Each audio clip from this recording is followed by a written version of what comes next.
Welcome to Sweet Life Beat Life. We hope this video helps. In this video, I will show how to make flan with bread, easy method.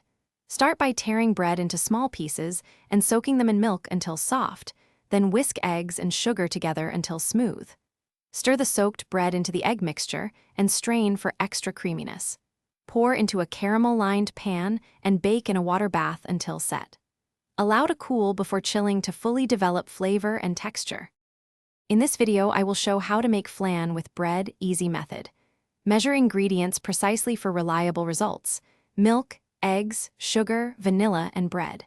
Soak the bread well so it fully absorbs milk but does not become soupy. Fresh citrus or cinnamon can lift the flavor, while a splash of rum adds depth. Preheat the oven and prepare a water bath to ensure even, custard-like cooking throughout the flan.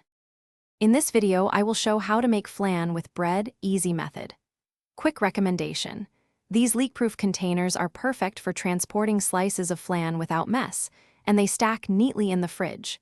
They make meal prep and sharing desserts effortless, especially if you bring flan to potlucks or lunches. If you want to grab a set, check the description for the link and other deals. Now let's get back to the video. In this video, I will show how to make flan with bread, easy method. After combining ingredients, press the mixture through a sieve for silky texture.